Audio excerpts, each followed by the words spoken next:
بڑی خوبصورت آیت ہے۔ اے لوگو جو ایمان لائے ہو، میں بتاؤں تم کو وہ تجارت جو تمہیں عذاب علیم سے بچا دے۔ ایمان لاؤ اللہ اس کے رسول پر اور جہاد کرو اللہ کی راہ میں اپنے مالوں سے اور اپنی جانوں سے، یہی تمہارے لیے بہتر ہے اگر تم جانو۔ اللہ تمہارے گناہ معاف کر دے گا اور تم کو ایسے باغوں میں داخل کرے گا جن کے نیچے نہریں بہتی ہوں گی، اور وہ ابدی قیام کی جنتیں ہیں، بہترین گھر تمہیں عطا فرمائے گا، یہ ہے بڑی کامیابی۔ اور وہ دوسری چیز جو تم چاہتے وہ بھی تمہیں دے گا، اللہ کی طرف سے نصرت اور قریب ہی میں حاصل ہو جانے والی فتح۔ اے نبی اہل ایمان کو اس کی بشارت دے دیجئے۔ تو سبحان اللہ، یہاں پر اللہ رب العالمین نے ہمیں اور آپ کو تجارت کرنے کی دعوت دی ہے، اور اللہ رب العالمین آپ کو اور ہم کو اللہ کرے کہ ہم اس بزنس اور اس تجارت میں لگ جائیں، اپنا سب کچھ لگا دیں اس کامیابی کے لیے، کہ دنیا میں کتنے بھی جس کامیابی کو دنیا کا بڑا سے بڑا بزنس مین اور پوری دنیا کا یہ جو ٹاپ 10 کے آپ کو جو ہے وہ لوگ ہیں ریچسٹ، کوئی بھی نہیں حاصل کر سکا، تو ان کی محنتوں کو آپ دیکھیں، اور کوئی بھی حاصل نہیں کر سکے گا اگر ایمان نہیں ہے تو آپ ان کی محنتوں کو دیکھیں کہ دنیا حاصل کر کے اس مال کو، زندگی تو تھوڑے سے دنوں میں اتنا مال رکھ کے بھی فائدہ کیا ہونا ہے، موت سے اپنے آپ کو تھوڑی بچا سکیں گے، اس کا فائدہ ہمیشہ تھوڑی حاصل کر سکیں گے، یہ سب کچھ چھوڑ کے جانا پڑے گا۔ کامیابی تو اس بزنس میں ہے، کامیابی تو اس تجارت میں ہے کہ جس کے لیے انسان محنت کرے اور پھر کبھی اس محنت کو فائدے کو لوز نہ کرے، ہے نا، انشاءاللہ تعالیٰ۔ تو انشاءاللہ ہم جس محنت اور جس تجارت کی بات کرتے ہیں، ایمان والا جس محنت اور جس تجارت کی بات کرتے ہیں، وہ تو ایک ایسی کامیاب کوشش ہے، ایک ایسی عقل مندی والی تجارت ہے کہ جس کو دنیا کے بیوقوف لوگ سمجھ ہی نہیں پائیں گے۔ تو کم سے کم ایمان والے تو سمجھ جائیں، اللہ کرے کہ ہم انہی خوش نصیب ایمان والوں میں سے ہو جائیں جو ایسی تجارت میں بیٹھے ہیں اور اس ایسی تجارت میں اپنے آپ کو لگا رہے ہیں جس کا فائدہ بڑھا چڑھا کر اللہ رب العالمین کے پاس ملنے والا ہے انشاءاللہ تعالی۔ اے لوگو جو ایمان لائے ہو، ہم لوگ اس وقت آیت نمبر 14 پر ہیں سورہ صف کی۔ اے لوگو جو ایمان لائے ہو، اللہ کے مددگار بنو، جس طرح عیسیٰ ابن مریم نے حواریوں کو خطاب کر کے کہا تھا کون ہے اللہ کی طرف بلانے میں میرا مددگار، اور حواریوں نے جواب دیا تھا ہم ہیں اللہ کے مددگار۔ اس وقت بنی اسرائیل کا ایک گروہ ایمان لے آیا اور دوسرے گروہ نے انکار کیا، پھر ہم نے ایمان لانے والوں کو ان کے دشمنوں کے مقابلے میں تائید کی، یعنی مدد کی، اور وہی غالب ہو کر رہے۔ کون کہتا ہے آج ہم میں سے اور آپ میں سے نحن انصار اللہ، انشاءاللہ تعالی، ہے نا، جب اللہ تعالیٰ آواز دے، اور اللہ تعالیٰ کی تو آواز موجود ہی ہے، من انصاری الی اللہ، کون ہے جو اللہ کی مدد کرے؟ اور اللہ کی مدد کیا ہے؟ اللہ تو اپنے دین کی خود بھی مدد کر سکتا ہے، چاہے تو سارے لوگوں کو ہدایت عطا کر دے، میری اور آپ کی ضرورت کیوں ہے اس کو؟ بس اس نے ایک طریقہ رکھا ہے ایمان کے لیے، تاکہ ہم اس اونچے منصب پر فائز ہو جائیں جہاں پر انسان اللہ کا مددگار بن جاتا ہے۔ اللہ اکبر۔ تو اس دین کی طرف بلانا اور داعیہ الی اللہ ہونا اور اس قرآن کی دعوت دینا گویا کہ اتنی بڑی سعادت ہے کہ علماء یہ کہتے ہیں کہ جس وقت بندہ مومن یہ کام کرنا شروع کرتا ہے، اسی وقت وہ غلام اور بندے کی حیثیت سے اوپر اٹھ کر انصار اللہ بن جاتا ہے، اتنی جلدی اس کو پروموشن مل جاتی ہے، سبحان اللہ، اور وہ بھی اللہ کے مددگار کی۔ اللہ اکبر، کتنی بڑی بات ہے یہ، کبھی غور کریں، کبھی نماز کے بعد بیٹھیں، آنکھ بند کریں اور سوچیں۔ آنکھ بند کرنا ہم اس لیے کہہ رہے ہیں، آنکھیں کھلی ہو نا تو دنیا دکھائی دیتی ہے، دنیا دکھائی دیتی ہے تو کام یاد آتے ہیں، کام یاد آتے ہیں تو انسان کا دل پھر سے اسی کام میں لگ جاتا ہے۔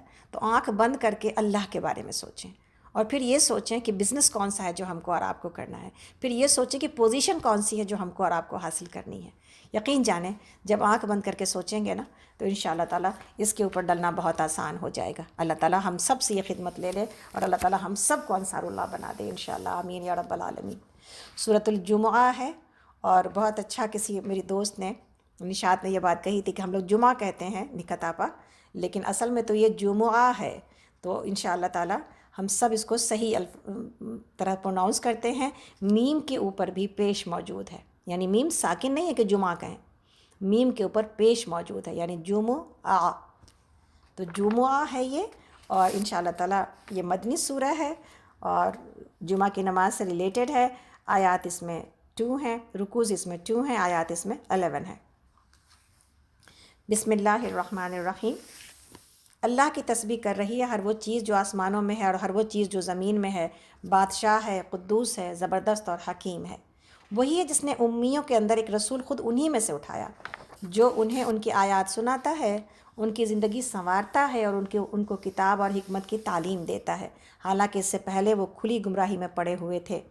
اور اس رسول کی بعثت ان دوسرے لوگوں کے لیے بھی ہے جو ابھی ان سے نہیں ملے ہیں۔ اللہ زبردست اور حکیم ہے، یہ اس کا فضل ہے، جسے چاہتا ہے دیتا ہے، وہ بڑا فضل فرمانے والا ہے۔ یعنی یہ نعمت بتائی جا رہی ہے کہ کس طرح یہ نعمت کتنی عظیم ہے، کہ جب کہ اللہ رب العالمین نے انہی میں سے ایک رسول کو اٹھا دیا ہے، جو اپنا ہونا، اس کی اپنے کی محبت اور اپنے کی اپنائیت اور اپنی فیملی کو اگر کوئی بڑا پوسٹ مل جائے تو انسان، دنیا میں بڑا پوسٹ مل جائے تو انسان کیسا خوش ہوتا ہے کہ چلو اب اس کے بہانے تو میرا کام نکل جائے گا، یا کم سے کم میری فیملی کو اور میرے جو ہے وہ خاندان کو یہ عزت ملی ہے۔ اب تو خیر وہ بھی وقت چلا گیا کہ ہم اپنی فیملی کی بھی عزتوں کو ہم محسوس کریں اور اس کی خوشی اپنے دل کے اندر محسوس کریں۔ ہر جگہ ہمارے پاس دل میں رکاوٹ ہی موجود ہے۔ اللہ معلوم اس نئی تہذیب نے ہمیں سوائے رکاوٹ کے کچھ اور دیا نہیں ہے کہ ہم ایک دوسرے کے لیے دل کے اندر ایک ایسا جذبہ پاتے ہیں جس میں خیرخواہی موجود نہیں ہوتی۔ اللہ رب العالمین ہم سب کو نوازے کہ ہم ایسے ہو جائیں جیسا کہ انصار، ایون مہاجرین کے لیے جو ان کے کچھ نہیں، صرف ایمان کا رشتہ تھا۔ ہمارے پاس تو ایمان کا رشتہ بھی ہے اور رشتہ داری کا بھی رشتہ ہے، تو دو تعلق موجود ہو جاتا ہے یہ رشتہ داری کے اعتبار سے۔ تو ان کی خوشی میں خوش ہونا اور ان کی تکلیف میں رنجیدہ ہونا، یہ صلہ رحمی کا حق ہے۔ اگر کوئی اس کا حق کسی کو نہ دے تو پھر اللہ کے پاس اس کی بڑی پکڑ ہے۔ تو جہاں پر تکلیف کو محسوس کرنا اور مدد کرنا ہے، وہیں پر خوشیوں میں بھی خوش ہونا ہے انشاءاللہ تعالی۔ خوشیوں میں رکاوٹ نہیں ڈالنی، خوشیوں کو تکلیف میں نہیں تبدیل کر دینا۔ آج کل یہ بڑا بھی رواج ہے کہ آپ کی خوشی ہو، کوئی سامنے والا ایسی حرکتیں کرتا ہے، آپ کی خوشی ختم ہو جاتی ہے۔ تو کوشش یہی ہوتی ہے کہ بس کچھ ایسا کر دیا جائے کہ خوشی کو ختم کر دیا جائے۔ تو یہ سب کچھ ہے جو کہ چل رہا ہے آج کے دور میں، اور بتانے کا مقصد یہ ہے میرے لیے اور آپ کے لیے کہ محض تنقید نہیں ہے، بلکہ اللہ نہ کرے کہ ہم میں سے کوئی اس بات کو سمجھ نہیں رہا اور کہیں نہ کہیں اس طرح کی حرکتوں میں ملوث ہو جاتا ہے۔ تو بہت دیکھنا چاہیے کہ رشتہ داری اگر ہے تو پھر دل کی قربت اور دل کی خیرخواہی موجود ہی ہونی چاہیے، اور رکاوٹ اگر آتی ہے تو شیطان کی طرف سے ہے، انسان کو اس سے پناہ مانگنی چاہیے اللہ کی۔ آگے ہم چلتے ہیں، ہم لوگ اس وقت آیت نمبر 5 پر ہیں، سورۃ الجمعہ پارہ نمبر 28۔ جن لوگوں کو تورات کا حامل بنایا گیا تھا مگر انہوں نے اس کا بار نہ اٹھایا، اور ان کی مثال اس گدھے کی سی ہے جس پر کتاب لدی ہوئی ہو۔ اس سے بھی زیادہ بری مثال ہے ان لوگوں کی جنہوں نے اللہ کی آیات کو جھٹلا دیا ہے، ایسے ظالموں کو اللہ ہدایت نہیں دیا کرتا۔ ان سے کہو اے لوگوں جو یہودی بن گئے ہو، اگر تمہیں یہ گھمنڈ ہے کہ باقی سب لوگوں کو چھوڑ کر بس تم ہی اللہ کے چہیتے ہو، تو موت کی تمنا کرو اگر تم اپنے اس زعم میں سچے ہو۔ لیکن یہ ہرگز اس کی تمنا نہ کریں گے اپنے کرتوتوں کی وجہ سے جو یہ کر چکے ہیں، اور اللہ ان ظالموں کو خوب جانتا ہے۔ ان سے کہو جس موت سے تم بھاگتے ہو وہ تو تمہیں آ کر رہے گی، پھر تم اس کے سامنے پیش کیے جاؤ گے، جو پوشیدہ ظاہر کا جاننے والا ہے، اور وہ تمہیں بتا دے گا کہ تم کیا کچھ کرتے رہے ہو۔ آگے یہ آیت آ رہی ہے جس میں جمعہ کو فرض قرار دیا گیا، اے لوگوں جو ایمان لائے ہو، جب پکارا جائے نماز کے لیے جمعہ کے دن تو تم اللہ کے ذکر کی طرف دوڑو اور خرید و فروخت چھوڑ دو، یہ تمہارے لیے زیادہ بہتر ہے۔ اور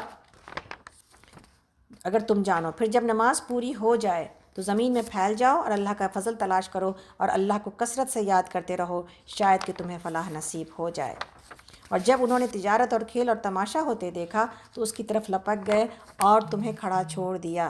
ان سے کہو جو کچھ اللہ کے پاس ہے وہ کھیل تماشے اور تجارت سے بہتر ہے، اور اللہ سب سے بہتر رزق دینے والا ہے۔ تو یہاں پر جمعہ کی نماز کے بارے میں بہت زیادہ جو ہے تفصیلی ہدایات موجود ہیں، اور جمعہ کی نماز یہ بہت زیادہ افضل ہے، اور حدیث میں موجود ہے کہ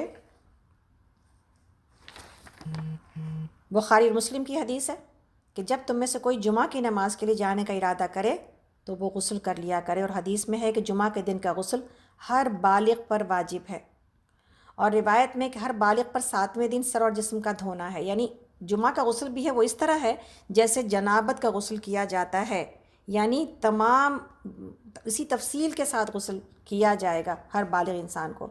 فرض تو نہیں ہے لیکن پسندیدہ ہے، اور جس نے جمعہ کے دن اچھی طرح غسل کیا اور سویرے سے ہی مسجد کی طرف چل دیا اور پیدل جائے، سوار نہ جائے، اور امام سے قریب ہو کر بیٹھے، خطبے کو کان لگا کر سنے، لغو کام نہ کرے یعنی کسی سے بات چیت نہ کرے، تو اسے ہر ایک قدم کے بدلے سال بھر کے روزوں اور سال بھر کے قیام کا ثواب ہے۔ اور بخاری اور مسلم میں ہے کہ جو شخص جمعہ کے دن جنابت کی غسل کی طرح غسل کرے، اول ساعت میں جائے یعنی پہلی گھڑی میں جائے، اس نے گویا ایک اونٹ اللہ کی راہ میں قربان کیا، دوسری ساعت میں جانے والا مثل گائے کی قربانی کرنے والے کے ہے، اور تیسری گھڑی میں جانے والا مرغ اللہ کے راہ میں صدقہ کرنے والے کی طرح ہے، اور پانچویں گھڑی میں جانے والا جو ہے وہ انڈا اللہ کی راہ میں دینے والا جیسا ہے۔ پھر جب امام آ جائے تو فرشتے خطبہ سننے کے لیے حاضر ہو جاتے ہیں۔ تو گویا کہ یہاں پر جتنی جلدی کوئی جمعہ کو جا سکتا ہے اتنی جلدی مسجد کی طرف جانا چاہیے۔ اس گھڑی کے بارے میں علماء کچھ بتا تو نہیں سکے زیادہ، اس لیے کہ تفصیل موجود نہیں ہے، لیکن ایز ارلی ایز پاسبل۔ ہم تو جاتے ہیں جب خطبہ شروع ہو چکا ہوتا ہے تو انڈا تک نہیں ملتا ہے ہم لوگوں کو، اس لیے کہ اب تو فرشتوں نے اپنے رجسٹر بند کر لی اور اب وہ بیٹھ گئے ہیں۔ جب امام آ کے مسجد میں اپنے جو ہے وہ ممبر پر بیٹھ جاتا ہے تو فرشتے پھر اس کے بعد اور سلام کر کے بیٹھ جاتا ہے تو فرشتے بھی اپنا دفتر بند کر لیتے ہیں۔ تو کوشش یہ کرنی چاہیے کہ جمعہ میں جلدی جائیں۔ ہم بہت دنوں سے عورتوں کو جمعہ کے لیے لانے کی کوشش کر رہے ہیں کہ جب ایک جمعہ سے دوسرے جمعہ کے گناہ معاف کر دیے جاتے ہیں اور 3 دن کے مزید، تو پھر کیسے کوئی گاڑی چلانے والی عورت جو بازار تو جاتی ہے، دوسرے اپنی ضرورت کے کام کرنے جاتی ہے، لیکن جمعہ کے لیے مسجد نہیں جاتی اور گھر میں ظہر پڑھتی ہے اور کہتی ہے کہ عورتوں کے اوپر جمعہ نہیں ہے، عورتوں کے اوپر جمعہ فرض نہیں ہے۔ لیکن کیا یہ سعادت اور یہ اتنی ساری جو ہے وہ بخششیں اور اتنی مغفرت کیا اس بات کے لیے کافی نہیں کہ ہم جمعہ کی نماز کے لیے جایا کریں؟ اور یقین جانیں یوم الجمعہ یوم العید ہے، جمعہ کا دن عید کے دن کے جیسا ہے۔ اس دن تیاری کرنا، اچھے لباس پہننا اور مسجد جانے سے ہی یوم العید میں کیا ہوتا ہے، آپ نماز کے لیے جاتے ہیں نا عیدگاہ، تو عید کا مزہ آتا ہے۔ اسی طرح جمعہ کی نماز پڑھنے سے جمعہ کا مزہ آتا ہے، تب جمعہ کی نماز اور جمعہ عید کا دن لگتا ہے۔ تو نہ صرف یہ کہ وہ خوشی دیتا ہے بلکہ وہ مغفرت بھی دیتا ہے، 10 دنوں کی مغفرت، اور پھر اس کے علاوہ یہ ساری باتیں جو ابھی تک ہم نے پڑھی حدیث میں۔ مستحب ہے کہ جمعہ کے دن اپنی طاقت کے مطابق اچھا لباس پہنے، خوشبو لگائے، مسواک کرے اور صفائی اور پاکیزگی کے ساتھ جمعہ کی نماز کے لیے آئے۔ تو حدیث میں ہے کہ جو شخص جمعہ کے دن غسل کرے اور اپنے گھر والوں کو خوشبو دے اگر ہو اور اچھا لباس پہنے، پھر مسجد میں آئے اور کچھ نوافل پڑھے اگر جی چاہے، اور کسی کو ایذا نہ دے یعنی کسی کی گردنیں نہ پھلانگ کے، یعنی پیچھے سے کوئی ہے تو آگے بڑھ بڑھ کے پھلانگ کر کے آنا۔ پھر جب امام آ جائے خطبہ شروع ہو جائے تو خاموشی سے سنے تو اس کے گناہ اس جمعہ سے لے کر دوسرے جمعہ تک کے سب کا کفارہ ہو جاتے ہیں۔ اور دوسری حدیث میں ہے کہ 3 دن مزید کے۔ تو یہ کیا یہ کافی نہیں ہے کہ انسان جو ہے نا اس کے لیے جب نماز کھڑی ہو جاتی ہے نا اس وقت کے خرید و فروخت منع کی گئی ہے، اس لیے علماء یہ کہتے ہیں اس دوران میں اگر کوئی بھی بزنس کیا جائے تو وہ اس وقت کی کمائی اور حرام ہے۔ روک ہی دیا گیا کہ نماز کے دوران کوئی تجارت نہیں کی جائے گی، ہاں اس کے بعد کی اجازت ہمیں موجود ہے۔ آپ دیکھیں کہ یہودیوں کو تو سبت کا دن دیا گیا تھا، اس دن تو کوئی تجارت بھی نہیں تھی، کھانا پکانا بھی نہیں تھا، کچھ بھی نہیں تھا سوائے عبادت کے۔ ہمیں تو ایسا بہترین دن دیا گیا ہے جس میں تھوڑے سے اوقات کے لیے رکاوٹ ڈالی گئی ہے، پھر بھی مسلمان اپنی دکانیں بند نہیں کرتے۔ کتنی عجیب بات ہے کہ پھر بھی مسلمان ممالک میں دکانیں کھلی ہوتی ہیں اور مسلمان کپڑے بیچ رہے ہوتے ہیں یا سامان بیچ رہے ہوتے ہیں۔ یہ کیسا نظام ہے؟ اور کیسے کوئی کہتا ہے کہ ہم اسلامی یا مسلمانوں کے ملک میں رہتے ہیں جبکہ دکانیں کھلی ہیں جمعہ کے نماز کے وقت میں؟ چاہیے کہ کم سے کم اگر ہر نماز میں نہیں تو کم سے کم جمعہ کی نماز میں دکانیں بند ہوں، اس لیے کہ اس درمیان کی کمائی اور اس درمیان کی تجارت علماء نے حرام کہا ہے، اور اگر حرام چیز تھوڑی سی بھی حلال چیز میں داخل ہو جائے تو ساروں کو حرام کر دیتی ہے۔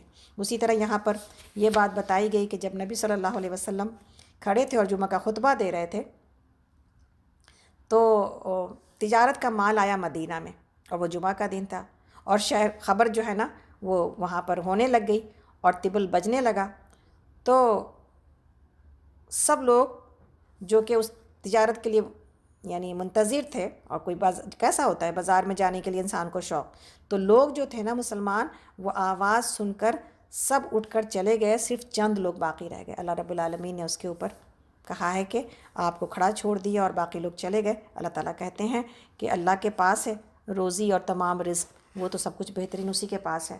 جو لوگ نبی صلی اللہ علیہ وسلم کے پاس رک گئے تھے اس میں حضرت ابوبکر صدیق، حضرت عمر فاروق اور تمام صحابہ تھے، قریب 12 اور 13 لوگ رک گئے، باقی سارے کے سارے چلے گئے۔ پھر مسلمانوں کو یہ تنبیہات آئیں تو پھر مسلمانوں نے یہ سیکھا کہ جمعہ کی نماز میں کسی اور طرف توجہ نہیں کی جائے گی۔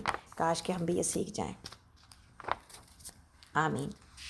بولنے کو تو بہت ہے، ابھی جمعہ کے اوپر اگر ہم بولنے لگے نا تو پھر تو بہت کچھ بولا جائے گا۔ میرا جمعہ کا سیریز چل رہا تھا اسلامک فاؤنڈیشن میں، حدیث کی کلاس میں، جب کہ یہ سب کچھ بند ہو گیا، لیکن ان شاء اللہ تعالیٰ ہم اس کو دوبارہ شروع کریں گے۔ اور آپ سب جمعہ کے بارے میں بہت زیادہ اویئرنیس چاہیے، خاص طور پر خواتین کو۔ ماشاءاللہ امریکہ میں رہ کے ہم ساری چیزوں میں تو بہت ایڈوانس ہو گئے، لیکن جمعہ کے بارے میں ابھی بھی ہم بحثیں کرتے ہیں، اور ایون دیندار طبقہ بھی عورتوں کو جمعہ کی نماز کے بارے میں نہیں بتاتا۔ ہم مساجد چھوڑ دیں گے اس ملک میں تو پھر ہمارے بچوں کو دین کا علم کہاں سے آئے گا؟ ہمارے بچے مساجد کا رخ کیسے کریں گے؟ میرا درد یہ ہے، میرا دکھ یہ ہے کہ اگر عورتیں مساجد چھوڑ دیں اور عورتیں کہیں کہ میرا سب کچھ گھروں میں ہی ٹھیک ہے، تو پھر وہی عورتیں جو اتنا مسجد کے لیے اتنی پردہ دار بنتی ہیں، وہی عورتیں آرام سے بازاروں میں بازار کرتی پھرتی ہیں۔ کیا اس وقت پردہ درکار نہیں ہوتا ہے؟ مساجد میں جو اپنے مرد ہیں، یعنی ہمارے مرد، مسلمان مرد، پردہ صرف انہی سے ہے، غیر مردوں سے، دوسرے دین کے مردوں سے پردہ نہیں ہے، یعنی جو گورے ہیں وہ سب ہمارے لیے حلال اور جائز ہے۔ تو ہم کو یہ بات آج تک کوئی لاجک سمجھ میں نہیں آتی ان خواتین کی جو مساجد کی مخالفت کرتی ہیں، نعوذ باللہ۔ بہرحال آج جو بات ہم دینا چاہ رہے ہیں آپ سب کو وہ یہ کہ مسجد سے محبت کریں، اس لیے کہ وہ زمین ہے، جو خوبصورت زمین کا وہ حصہ جو اللہ تعالیٰ کو سب سے زیادہ پسند ہے۔ اور مساجد کے لیے اتنی احادیثیں موجود ہیں، ایک حدیث صرف سنائیں گے کہ مسجد میں جانے والا اللہ کے گھر جاتا ہے، اور اپنے گھر آنے والے کا کم سے کم اکرام یہ ہے اللہ کے پاس کہ اللہ تعالیٰ اس کے گناہوں کو معاف کر دیتے ہیں۔ کیا یہ ہمیں نہیں چاہیے؟ اور بازار جو اللہ رب العالمین کو سب سے زیادہ غضبناک اللہ بازار کے اوپر ہے، زمین کا وہ حصہ جس پر بازار بنے ہیں اللہ کو سب سے زیادہ ناپسند ہے، وہاں تو ہم خوشی سے جائیں اور مسجد میں ہم عذر اور بہانے تلاش کریں۔ تو میری سمجھ میں نہیں آتا، مسجد ہمیں کم سے کم دن بھر میں ایک دفعہ جانا چاہیے۔ اب تو مساجد بند ہیں، لیکن جو لوگ ہمارے حلقے میں وہ یہ جانتے ہیں کہ نکاح آپا ہمیشہ عشاء کی نماز کی دعوت دیتی رہی ہیں مساجد میں عورتوں کو کہ پلیز اپنے شوہروں کے ساتھ نکلیں، ایک دفعہ ان کو بھی لے کے جائیں مسجد میں، ان کے بھی قدم پڑھیں اور آپ کے بھی پڑھیں، اور جن کے قدم پڑھ ہی رہے ہیں، جن کے شوہر جاتے ہی ہیں، ان کی بیوی کو وہ مسجد نہ جائیں۔ یہ کس طرح سے ممکن ہے؟ ہاں چھوٹے بچے والیاں اگر نہیں جاتی، لیکن ان کو بھی چاہیے کہ چھوٹے بچے والے کو بھی جانا چاہیے تاکہ بچوں کو مسجدوں کا پتہ چلے انشاءاللہ۔ تو جمعہ کے اوپر بات بہت کچھ ہو سکتی ہے، لیکن میرے پاس ٹائم کم ہے۔ آپ ضرور بعد کے اوقات میں آپ لوگ ضرور جوائن کیجیے گا تاکہ جمعہ کی صحیح سمجھ حاصل کر پائیں انشاءاللہ تعالی۔ تو آگے چلتے ہیں ہم لوگ، سورہ منافقون ہے، منافق کی جمع ہے منافقون۔ اس میں عبداللہ بن ابی کے بارے میں بات کی گئی ہے جو کہ منافقوں کا سردار تھا۔ مدنی سورہ ہے، رکوع اس میں 2 ہیں اور آیات اس میں 11 ہیں۔ بسم اللہ الرحمن الرحیم۔ اے نبی صلی اللہ علیہ وسلم، جب یہ منافق آپ کے پاس آتے ہیں تو کہتے ہیں کہ ہم گواہی دیتے ہیں کہ آپ یقیناً اللہ کے رسول ہیں۔ ہاں اللہ جانتا ہے کہ تم ضرور اس کے رسول ہو، مگر اللہ گواہی دیتا ہے کہ یہ منافق قطعی جھوٹے ہیں۔ یعنی یہاں پر یہ بات کیوں کہی جا رہی ہے کہ وہ تو سچی بات کہہ رہے ہیں، مگر اللہ نے یہ کیوں کہا کہ تم جھوٹے ہو؟ وجہ کیا ہے؟ وجہ اس لیے کہ دل میں جھوٹ چھپائے بیٹھے ہیں اور زبان سے اقرار کر رہے ہیں، دل شامل نہیں ہے اس میں، اسی لیے اللہ رب العالمین نے ان کو جھوٹا کہا ہے۔ آگے اللہ تعالیٰ فرماتے ہیں انہوں نے اپنی قسموں کو ڈھال بنا رکھا ہے، اور اس طرح یہ اللہ کے راستے سے خود رکتے اور دنیا کو روکتے ہیں۔ کیسی بری حرکتیں ہیں جو یہ لوگ کر رہے ہیں، یہ سب کچھ اس وجہ سے ہے کہ ان لوگوں نے ایمان لا کر پھر کفر کیا، اس لیے ان کے دلوں پر مہر لگا دی گئی، اب یہ کچھ نہیں سمجھتے۔ انہیں دیکھو تو ان کے جسے، یعنی ان کے بڑے گروپ تمہیں بڑے شاندار نظر آئیں، بولیں تو تم ان کی باتوں، یعنی ان کی پرسنالٹی تم کو بڑی شاندار لگے، بولیں تو تم ان کی باتیں سنتے رہ جاؤ، مگر اصل میں یہ گویا لکڑی کے کندے ہیں جو دیوار کے ساتھ چن کر رکھ دیے گئے ہیں۔ اللہ تعالیٰ نے کیسی کیسی مثالیں دی ہیں، سبحان اللہ۔ ہر زور کی آواز کو یہ اپنے خلاف سمجھتے ہیں، یہ پکے دشمن ہیں، ان سے بچ کر رہو، اللہ کی مار ان پر یہ کدھر الٹے پھر آئے جا رہے ہیں۔ اور جب ان سے کہا جاتا ہے کہ آؤ تاکہ اللہ کا رسول تمہارے لیے مغفرت کی دعا کرے تو سر جھٹکتے ہیں، اور تم دیکھتی ہو کہ بڑے گھمنڈ کے ساتھ آنے سے رکتے ہیں۔ اے نبی صلی اللہ علیہ وسلم، آپ چاہے ان کے لیے مغفرت کی دعا کریں یا نہ کریں، ان کے لیے یکساں ہے، اللہ ہرگز انہیں معاف نہ کرے گا، اللہ فاسق لوگوں کو ہرگز ہدایت نہیں دیتا۔ یہ وہی لوگ ہیں جو کہتے ہیں کہ رسول کے ساتھیوں پر خرچ کرنا بند کر دو تاکہ یہ منتشر ہو جائیں، حالانکہ زمین اور آسمانوں کے خزانوں کا مالک اللہ ہی ہے، مگر یہ منافق سمجھتے نہیں ہیں۔ یہ کہتے ہیں کہ ہم مدینہ واپس پہنچ جائیں تو جو عزت والا ہے وہ ذلیل کو وہاں سے نکال باہر کرے گا، حالانکہ عزت تو اللہ اور اس کے رسول اور مومنین کے لیے ہے، مگر یہ منافق جانتے نہیں ہیں۔ اے لوگو جو ایمان لائے ہو، تمہارے مال اور تمہاری اولادیں تم کو اللہ کی یاد سے غافل نہ کریں۔ بہت خوبصورت آیت ہے سورہ منافقون کی، یہ آخری آیاتیں 2-3 آیتیں جو ہیں نا یہ بہت خوبصورت ہیں، اس لیے کہ منافقت کیا ہے، منافق کیوں ہو جاتا ہے؟ دنیا کے فائدے کے لیے انسان دین کی طرف آنا نہیں چاہتا، دنیا کا فائدہ حاصل کرنے کے لیے دین کو پیچھے چھوڑتا جاتا ہے، دنیا میں مشقت کرتا ہے تو نمازوں میں تھک جاتا ہے، دنیا میں مشقت کرتا ہے تو تلاوت کے لیے ٹائم نہیں ملتا۔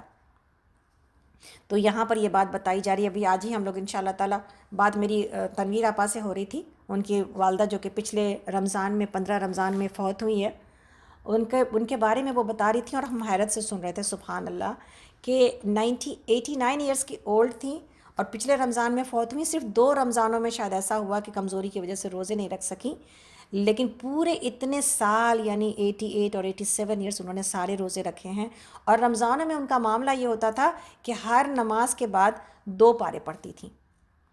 اگر کوئی ہر نماز کے بعد 2 پارے پڑھے تو دن میں کتنے پارے ہو گئے؟ 10، ٹھیک ہے؟ تو پھر قرآن کتنے دنوں میں مکمل ہوا؟ 3 دنوں میں، 3 دنوں میں۔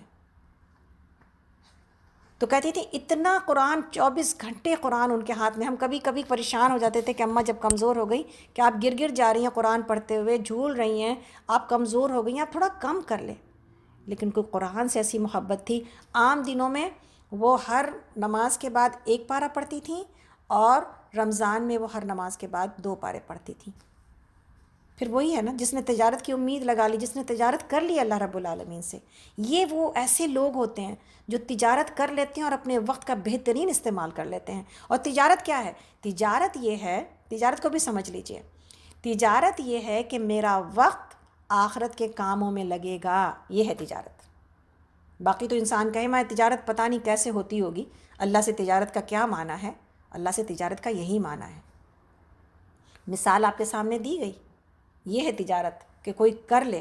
اللہ تعالیٰ ان کو جنت الفردوس میں جگہ عطا فرمائے۔ اور تنویر آپا آج بھی اپنی والدہ کو یاد کر کے روتی ہیں، تو اتنا واقعتاً وہ اولادیں کتنی خوش نصیب ہیں جن کو کہ ایسے والدین ملے ہیں، الحمدللہ رب العالمین۔ خود میرے والد کا حال تھا، جب ان کے کمرے میں جاؤ قرآن ہاتھ میں ہے، اتنے بڑے سرجن، اتنا سارا کام، لیکن قرآن کا ایک ایسا ساتھ۔ ہم ابھی بھی کہتے ہیں اپنے بھائی بہنوں کو گھر میں کہ پلیز دن بھر میں کسی وقت جا کے ابی کے روم میں قرآن پڑھو۔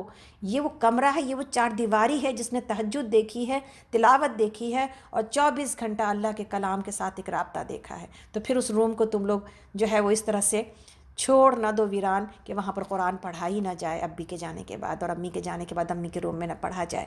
تو ضرور اولادیں پڑھیں۔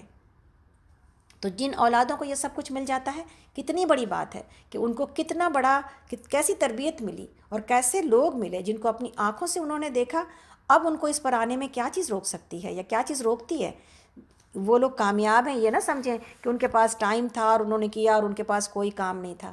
یقین جانیں پوری دنیا بھی اگر ہم سمیٹ لیں ان کاموں کو چھوڑ کر، تو تبھی بھی نقصان کا ہی سودا ہے، تبھی بھی نقصان کا ہی سودا ہے۔ تو منافقت کیوں ہوتی ہے جو ہمارے دلوں میں بھی نعوذ باللہ در آتی ہے کہ ہم دنیا کے فائدے کے پیچھے بھاگتے ہیں؟ اللہ رب العالمین نے یہاں آیت نمبر 9، 10 اور 11 میں بات کی ہے، اور بہت خوبصورت آیت ہے۔ پورے کا پورا 3 گھنٹے کا درس ہی ان آیت کے اوپر کیا جا سکتا ہے۔ کیا ہے کہ اے لوگوں جو ایمان لائے ہو، تمہارے مال اور تمہاری اولادیں تم کو اللہ کی یاد سے غافل نہ کر دیں۔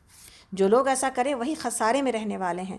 جو رزق ہم نے تمہیں دیا ہے اس میں سے خرچ کرو، قبل اس کے کہ تم میں سے کسی کے موت کا وقت آ جائے، اور اس وقت وہ کہے کہ اے میرے رب، کیوں نہ تو نے مجھے تھوڑی سی مہلت دی اور دے دی کہ میں صدقہ دیتا اور صالح لوگوں میں شامل ہو جاتا۔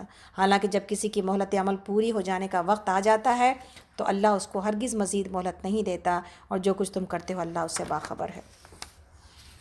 یہ ہے وہ آیات جو ہمیں اور آپ کو ہلاتی ہیں کہ موت آ جائے گی تو کہیں گے کاش تھوڑا سا وقت مل جائے، اور اس وقت جو وقت ملتا ہے اس کو سارا کا سارا دنیا میں لگانے میں ہی خوش ہوتے ہیں۔ سورہ تغابن،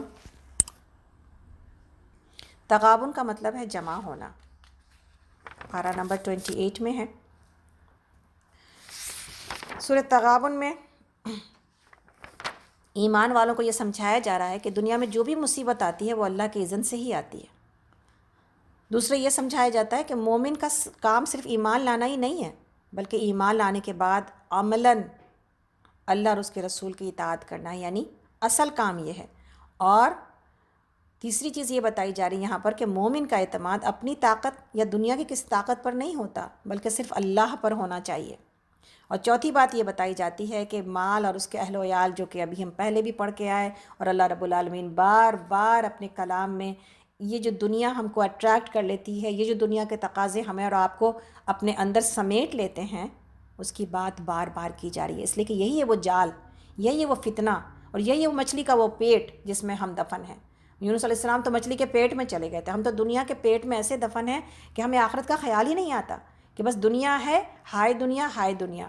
اور ہائے دنیا نہیں بھی کر رہا جو کوئی، وہ بھی اگر اپنے وقت کو کا بہترین استعمال نہیں کر رہا ہے تو پھر نقصان میں ہے بہت زیادہ۔ والعصر ہمیں بتاتی ہے، آئندہ چل کے پڑھیں گے، والعصر ان الانسان لفی خسر الا الذین آمنوا وعملوا الصالحات وتواصوا بالحق وتواصوا بالصبر۔ کوئی دوسرا نقصان سے بچنے کا ان چار کاموں کے علاوہ کوئی دوسرا راستہ ہی نہیں ہے کہ انسان ایمان والا ہو اور اس کے بعد نیک عمل کرنے والا ہو، اور ایک کچھ لوگوں کے ساتھ، ایک گروپ کے ساتھ جڑ کے چلے، تاکہ نیکیوں میں جو ہے وہ انسان تقویت حاصل کرے، حق کا نیکی کی تلقین پائے، اور اس کے بعد نیکی کرنے میں جو صبر چاہیے پھر اس کو حاصل کر جائے۔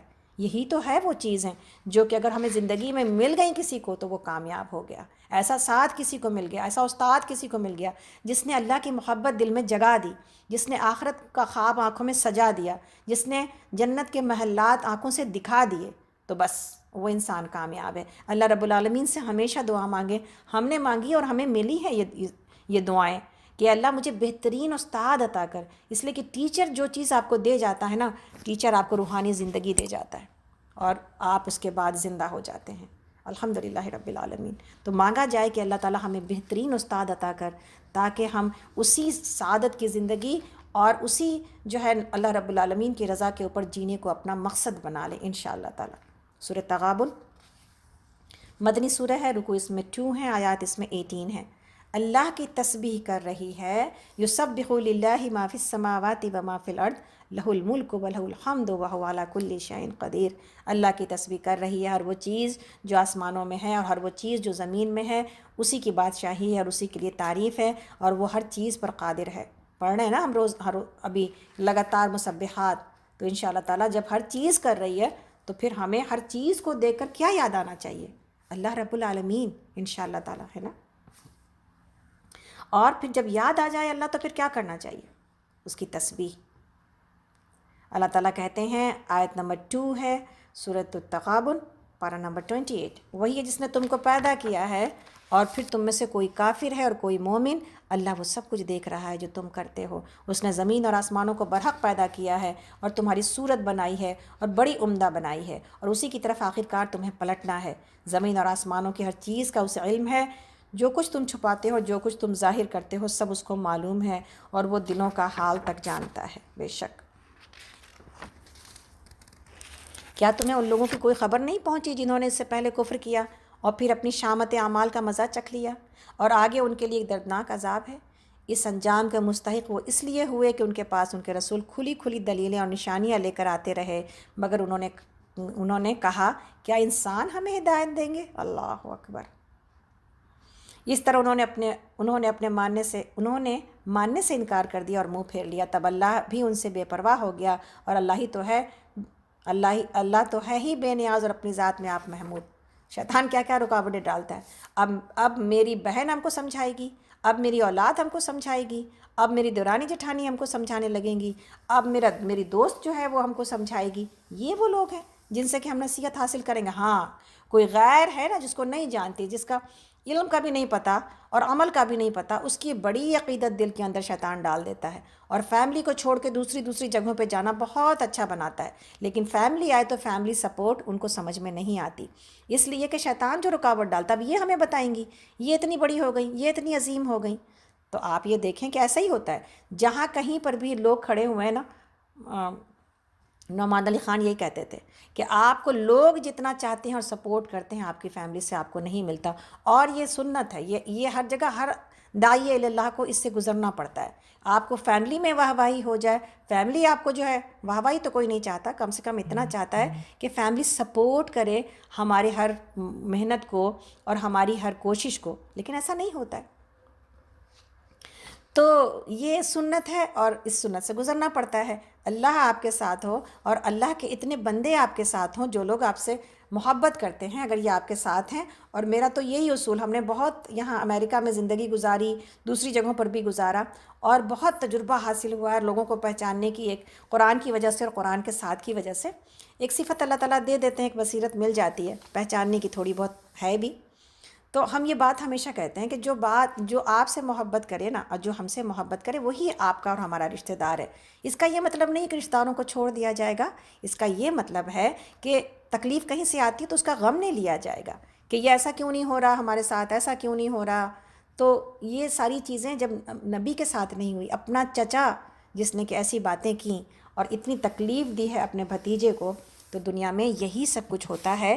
نہ مائکہ ہے آپ کا، نہ سسرال ہے آپ کا، آپ کے لیے اللہ ہے اور وہ لوگ ہیں جو اللہ کے لیے آپ سے محبت کرتے ہیں۔ کوئی مل جائے ہماری فیملی سے بہت اچھا ہے، الحمدللہ۔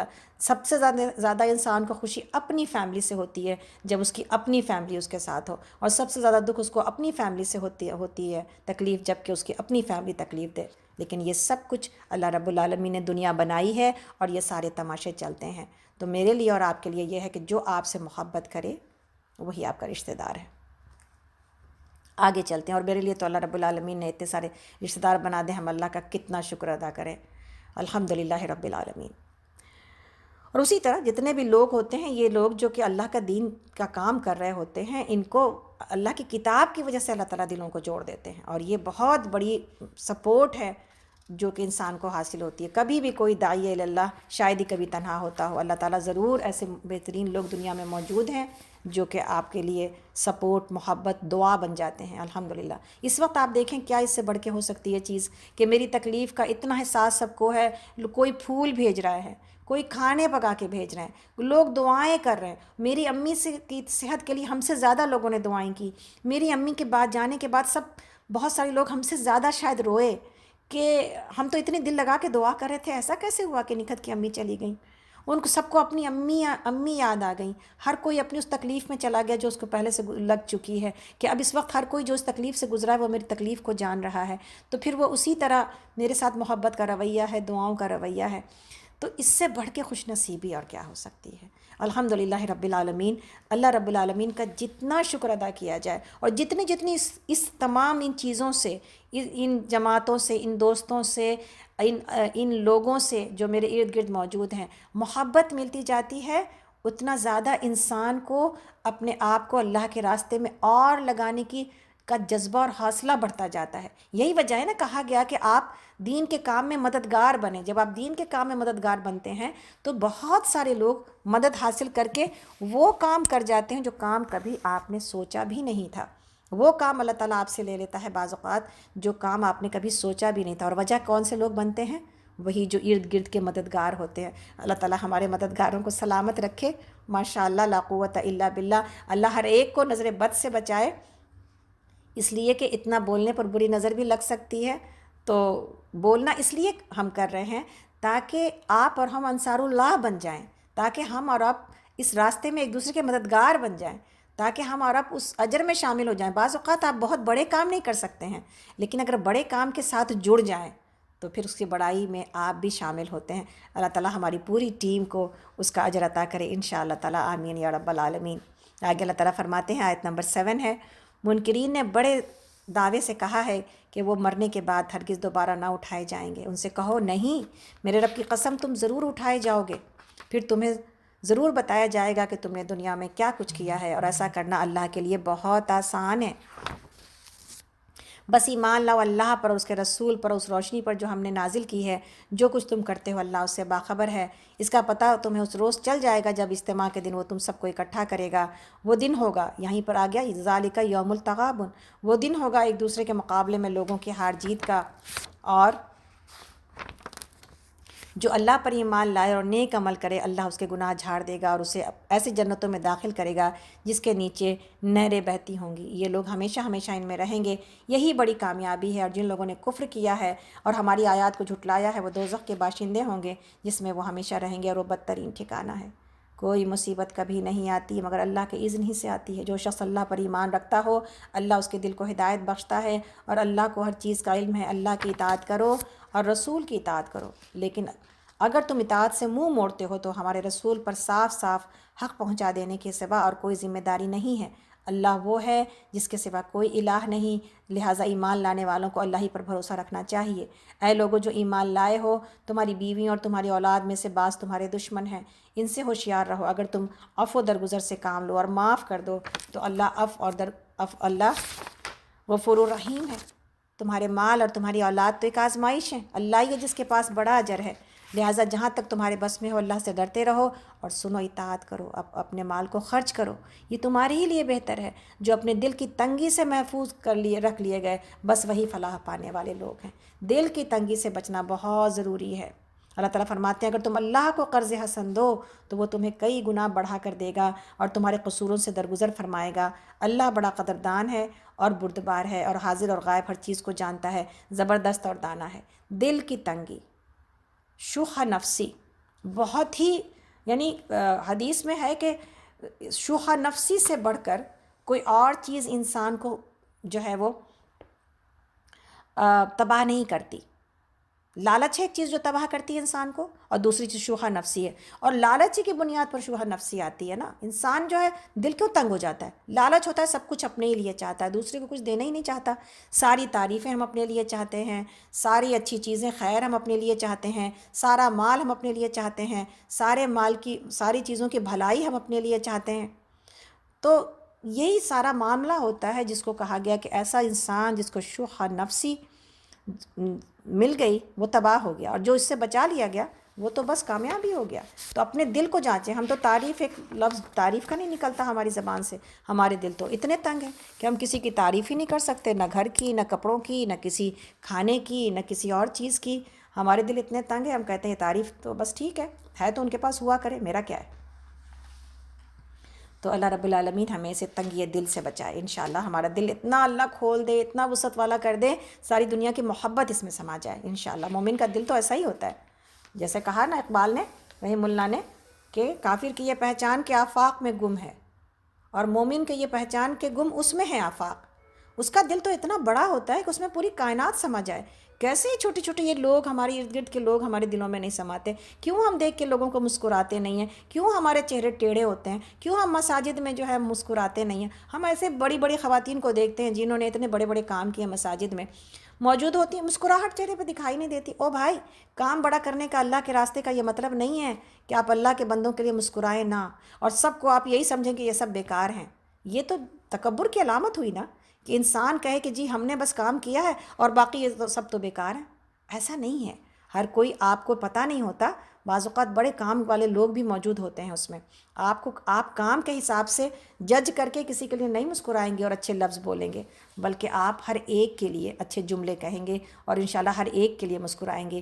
یہی ہے دل کا دریا ہونا اور دل کا سمندر ہونا، کہ انسان ہر ایک کے لیے اس کی باہیں کھلی ہوں، اس لیے کہ اللہ رب العالمین تو اپنے گناہ گار بندوں کے لیے سب سے زیادہ باہیں کھول کے کھڑا ہے۔ پھر ہم اور کون، آپ کون ہوتے ہیں جو کہ اپنے لیے ایک مسکراہٹ کو بھی نہ پیش کر سکیں کسی کے لیے؟ تو اللہ رب العالمین ہمیں سنت کی وہ مسکراہٹ عطا کرے جو سنت ہے، جو چہرے کے لیے خوبصورتی ہے، جو ہمارے لیے صدقہ ہے، اور جو چہرے کو ہمیشہ حشاش بشاش رکھنے کے لیے ہے انشاءاللہ تعالیٰ۔ تو ایک مسکراہٹ کا بھی عمل لکھ لیں اس میں اپنی کاپی میں، کہ انشاءاللہ مسکراتے بھی ہیں انشاءاللہ تعالیٰ، ٹھیک ہے۔ اس لیے کہ نبی صلی اللہ علیہ وسلم سے زیادہ تکلیف کسی کو تو آئی نہیں، اور اس کے باوجود آپ سے زیادہ کسی کو مسکراتا ہوا دیکھا نہیں گیا، تو پھر کیا بچتا ہے میرے لیے اور آپ کے لیے؟ کس تکلیف پر ہم کہیں کہ ہمیں آنسو بہاتے رہنا چاہیے، ہمیں چہرہ بگاڑ کے رکھنا چاہیے؟ اور کون سی ایسی عبادت ہے، کون سا ایسا کام ہے جو نبی صلی اللہ علیہ وسلم سے زیادہ کیا گیا جس کے لیے ہم کہیں کہ جی ہم بڑے ہو گئے اور باقی سب تو حقیر ہیں، اور ہم نے بڑا کام کیا اور باقی تو سب باتیں بنانے والے لوگ ہیں؟ تو یہ سب کچھ ہے ہمارے معاشرے میں، سوسائٹی میں دکھائی دیتی ہیں چیزیں، اور افسوس ہوتا ہے کہ ان لوگوں کو یہ ہونا چاہیے کہ یہ کمیونٹی کو سمیٹیں، لوگوں سے محبت بڑھائیں، اور لوگوں کو اپنے سے قریب کریں، تاکہ آپ نے جو کیا ہے یا آپ کے پاس جو خیر ہے وہ آگے تک پہنچے۔ جب آپ دل بند کر لیتے ہیں تو پھر تو یہ ہے کہ خیر پھر آگے بڑھتی ہی نہیں، سوائے چند لوگوں کے جو جس میں کہ آپ رہنا پسند کرتے ہیں۔ سورہ طلاق مدنی سورہ ہے، رکوع اس میں 2 ہیں، آیات اس میں 12 ہیں۔ بسم اللہ الرحمن الرحیم۔ اے نبی صلی اللہ علیہ وسلم، جب آپ عورتوں کو طلاق دے دیں تو انہیں ان کی عدت کے لیے طلاق دیا کریں۔ طلاق کو سکھایا گیا ہے یہاں پر، اور نبی صلی اللہ علیہ وسلم سے شروع کیا گیا ہے۔ آپ نے اپنی بیویوں میں سے صرف جو ہے وہ سودا رضی اللہ عنہا کو طلاق کا ارادہ کیا تھا، لیکن پھر بعد میں آپ نے ارادہ ملتوی کر دیا۔ آگے فرماتے ہیں اللہ تعالیٰ، اور عدت کے زمانے کا ٹھیک ٹھیک شمار کرو اور اللہ سے ڈرو جو تمہارا رب ہے۔ زمانہ عدت میں نہ تو تم انہیں ان کے گھروں سے نکالو اور نہ وہ خود نکلیں، الا یہ کہ وہ کسی صریح برائی کے مرتکب ہوں۔ اللہ کی مقرر کردہ حدیں ہیں، جو کوئی اللہ کی حدوں سے تجاوز کرے گا وہ اپنے اوپر خود ظلم کرے گا۔ تم نہیں جانتے شاید اس کے بعد اللہ موافقت کی کوئی صورت یعنی دوستی کی کوئی صورت پیدا کر دے، پھر جب وہ اپنی عدت کی مدت کے خاتمے پر پہنچیں تو یا انہیں بھلے طریقے سے اپنے نکاح میں روک رکھو یا بھلے طریقے پر ان سے جدا ہو جاؤ، اور 2 ایسے آدمیوں کو گواہ بنا لو جو تم میں سے صاحب عدل ہوں، اور ایسے گواہ بننے والے گواہی ٹھیک ٹھیک اللہ کے لیے ادا کریں۔ یہ باتیں ہیں جن کی تم لوگوں کو نصیحت کی جاتی ہے ہر اس شخص کو جو اللہ اور اس کے آخرت کے دن پر ایمان رکھتا ہو۔ جو کوئی اللہ سے ڈرتے ہوئے کام کرے گا، اللہ اس کے لیے مشکلات سے نکلنے کا کوئی راستہ پیدا کر دے گا، اور اسے ایسے راستے سے رزق دے گا جدھر اس کا گمان بھی نہ جاتا ہو۔ جو اللہ پر بھروسہ کرے اس کے لیے وہ کافی ہے، اللہ اپنا کام پورا کر کے رہتا ہے، اللہ نے ہر چیز کے لیے ایک تقدیر مقرر کر رکھی ہے۔ بہت ہی بہترین آیات ہیں، ان آیتوں کو بہت علماء کوٹ کرتے ہیں۔ کون سی یہ آیتیں ہیں؟ آیت نمبر 2 اور 3 کہ اللہ سے ڈرتے ہوئے جب انسان تقوی والا ہو جاتا ہے نا، اس کے سارے مسائل آسان ہو جاتے ہیں، اس کی ساری مشکلیں آسان ہو جاتی ہیں، اس کا جو ہے اس کی مشکلات سے نکلنے کا راستہ پیدا ہو جاتا ہے، اور کیا ایسے راستے سے رزق دیا جاتا ہے جس سے اس کا گمان بھی نہیں ہے۔ آج ایسا پرابلم ہے نا ہمارے پاس، بہت سارے لوگوں کی جاب چلی گئی، بہت سارے لوگوں کا مسئلہ کھڑا ہو رہا ہے۔ اللہ سب کے لیے آسانیوں کا معاملہ کرے، لیکن ان آیات میں روشنی موجود ہے۔ کیا کرنا ہے؟ زیادہ سے زیادہ اللہ کا تقوی اختیار کرنا، اللہ کی طرف زیادہ جھکنا ہے۔ چیز لے لی گئی ہے، لیکن اللہ یہ چاہتے ہیں کہ اگر لیا گیا ہے تو پھر بھی کس کی طرف جھکا جائے؟ اللہ رب العالمین کی طرف۔ اللہ ہی سارے دروازے کھولنے والا ہے۔ یہ جو کہا جاتا ہے کہ جی یہ پڑھ لیجئے اور وہ پڑھ لیجئے، رزق جو ہے وہ شروع ہو جائے گا، کسی بھی ایک آیت کے یا سورہ کے پڑھنے سے، سورہ واقعہ کے شام میں پڑھنے سے رزق کا کوئی وعدہ اس طرح نہیں ہے۔ لیکن رزق کا وعدہ اللہ نے کہا اگر تم تقوی والی زندگی شروع کر دو، لوگوں کے حقوق دینا، تقوی میں سب سے زیادہ جو چیز ہے لوگوں کے حقوق دینا۔ بعض اوقات شوہر ظلم کرتے ہیں اپنی بیویوں کے اوپر، کہاں سے رزق ملے گا ان کو؟ بعض اوقات کہیں پر کوئی اور معاملہ ہو جاتا ہے، کسی اور پر ظلم ہو جاتا ہے، کہاں سے رزق ملے گا ان کو؟ تو صرف ظلم کی بات نہیں ہے، حقوق کو ادا کرنا اور اس میں اللہ کا حق ادا کرنا اور اللہ کے بندوں کا حق ادا کرنا۔ بعض اوقات آزمائش آ جاتی ہے، یہ سب کچھ بندہ کر رہا ہوتا ہے، لیکن اس کے باوجود رکاوٹ آ جاتی ہے، اللہ تعالیٰ روک کے دیکھنا چاہتے ہیں۔ جیسے ایوب علیہ السلام شکر گزار بندے تھے، اور تو سب نے، شیطان نے اللہ سے بات کہا کہ وہ کیوں نہ شکر ادا کرے، اس کو اللہ تو نے تو سب کچھ دے رکھا ہے، تو پھر وہ کیوں نہ شکر ادا کرے گا؟ پھر اللہ نے یہ دکھانے کے لیے کہ میرے بندے کے اندر کتنی خیر موجود ہے، واپس لے لیا، اور واپس لیا تو پھر ایوب علیہ السلام نے ثابت کر دیا کہ وہ اس سے لائق تھے کہ اللہ کی نعمتوں میں رہتے۔ ٹھیک ہے نا؟ تو انشاءاللہ تعالیٰ ہمارے پاس آذان ہو رہی ہے، تو ہم انشاءاللہ آذان، جیسا کہ آپ سب کو پتہ ہے کہ انشاءاللہ تعالیٰ ہم لوگوں کا دور قرآن 12 تاریخ کو انشاءاللہ ٹیوزڈے کے دن دعا ہے، 11 بجے سے پروگرام شروع ہوگا۔ افشین سے میری گزارش ہے کہ پلیز یہ پروگرام جو ہے دعا کا، اس کے لیے 2-3 بار ذرا ڈالیں سکینت پر، تاکہ تمام لوگوں کو سمجھ میں آ جائے یہ بات کہ انشاءاللہ ہمارے پاس 12 کو دعا ہے۔ 12 کی اس دعا کے لیے ہم لوگوں نے اسلامک فاؤنڈیشن میں ریزرو بھی کر لیا تھا دن، کہ انشاءاللہ اس دن ہم اسلامک فاؤنڈیشن میں دعا رکھیں گے اور آپ سب سے ملاقات ہوگی۔ اور پچھلے سال ہم لوگوں نے اسلامک فاؤنڈیشن میں دعا رکھی تھی، اور ماشاءاللہ اتنا اچھا انتظام بھی ہوا تھا، اور سب سے مل کے جو خوشی بھی ہوئی تھی، اور اتنے اچھے آرام اور سکون کے ساتھ ہمارا یہ تکمیل دور قرآن بہت اچھے طریقے سے ہوا تھا۔ اور عید کی جو دعوت بھی ہم نے عید کے بعد رکھی وہ بھی بہت اچھی تھی۔ انشاءاللہ تعالیٰ اللہ تعالیٰ نے پھر چاہا تو سب کچھ اگر نارمل ہوا تو ہم ملاقات کریں گے، اللہ سے اچھی امیدیں ہیں انشاءاللہ تعالیٰ. لیکن یہ کہ دعا تو بہرحال اب گھر میں ہی ہو رہی ہے اور گھر میں ہی ہوگی اور آپ سب اپنے گھروں میں سنیں گے انشاءاللہ. لیکن یہ کہ کچھ لوگوں کو ضرور بتائیں تاکہ دعا میں شرکت کریں، اور ان کو بتانے میں یہ ہے کہ ان کو محض نمبر دے دیں اور ٹائم دے دیں، 12:30 سے 1:30 کے درمیان دعا ہوگی. ہمارا پروگرام 11 بجے سے شروع ہوگا، اور لوگوں سے یہ کہیں کہ کم سے کم 11 بجے سے شروع تو کریں نا. ایک دن تو اگر کوئی دعا سننا چاہتا ہے تو تھوڑا سا وقت اس گروپ کے ساتھ لگائے تاکہ پتہ تو چلے کہ ہم کہاں ہیں، کن لوگوں کے بیچ میں ہیں. محض دعا کو سن لینا کافی نہیں ہے، بلکہ اس جو ہے اس محنت اور اس گروپ کی اس قدردانی کو بھی دیکھیں کہ انشاءاللہ تعالی ہم تھوڑی سی دیر ایسے جہاں پر دعا ہو رہی ہے ان کے ساتھ ان کی باتیں بھی سنتے ہیں. ٹھیک ہے. دوسری بات آپ کو یہ کہنی تھی کہ جو یوٹیوب کے اوپر پروگرام ہمارا اس دور قرآن کو ہم لوگ انشاءاللہ یوٹیوب کے اوپر ڈال رہے ہیں. آہستہ آہستہ ڈلے گا، اس لیے کہ وقت لگتا ہے اس میں، لیکن انشاءاللہ تعالیٰ یہ پورا دور قرآن آپ کو یوٹیوب کے اوپر اویلیبل ہوگا اللہ نے چاہا تو ضرور. فیس بک پر ماشاءاللہ سے کچھ لوگ سن رہے ہیں نکھت حیدر کے نام سے. آپ اگر اکاؤنٹ ہے میرا، اگر کوئی بھی اس پر جائے گا تو اس کو فیس بک کے اوپر بھی کچھ ریکارڈنگز جو وہاں پر پڑی ہیں بعد میں، جب کہ فیس بک ہم لوگوں نے شروع کیا تھا وہاں پر اس کو بھی بعد کی ریکارڈنگز مل سکتی ہیں. میرا اسپیلنگ ہے NIKHAT اور HAIDER، نکھت حیدر. یوٹیوب کے اوپر عالمہ نکھت حیدر کر کے آپ ڈالیں گی تو انشاءاللہ تعالیٰ وہاں پر آپ کو مل جائے گی ریکارڈنگز، اور کچھ ریکارڈنگ جو ابھی جب تک کے لیے گئی ہے. آپ سبسکرائب کریے تاکہ انشاءاللہ تعالیٰ جب کچھ سبسکرپشن ہو جائے گا تو اس میں یوٹیوب کے اوپر زیادہ آسانی کے ساتھ کام کیا جا سکتا ہے. میری تمام لوگوں سے گزارش ہے جو لوگ کہ ابھی تک سکینت پر ایڈ نہیں ہوئے ہیں وہ ضرور اس گروپ میں ایڈ ہوں، اس لیے کہ تاکہ بعد کی چیزیں آپ کو پتہ چل سکیں کہ بعد میں ہم کیا کر رہے ہیں اور کیا کرنے جا رہے ہیں. میری اتنے سارے لوگ ماشاءاللہ جوائن کر کے بیٹھے ہیں فون پر، 150 لوگ ہوتے ہیں، دوسرے لوگ بھی فیس بک پر ہیں اور کہاں ہیں. کیا آپ لوگ جو ہم نے بات رکھی تھی انسٹیٹیوٹ کی، ہمیں 3 اسٹوڈنٹ ملے ہیں ابھی تک کہ ہاں نکھت ہم آپ کے ساتھ صحیح بخاری پڑھیں گے.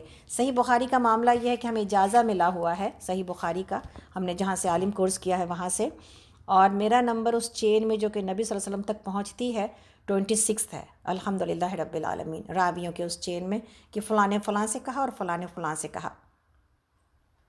تو اگر آپ پڑھتے ہیں ہم سے، آپ کو ایک اعزاز یعنی جو ایک بشارت ہے، جو ایک فضیلت ہے اس کی بات بتا رہے ہیں، اس لیے کہ بہت ساری چیزیں ہمیں علم میں نہیں ہوتی تو یہ مسئلہ ہوتا ہے کہ یہ بات پتہ نہیں چلی تھی، تو اس لیے بتا رہے ہیں. اس میں کوئی بڑائی نہیں ہے کہ اگر آپ پڑھتے ہیں صحیح بخاری تو پھر آپ اس چین میں آگے شامل ہو جاتے ہیں نا.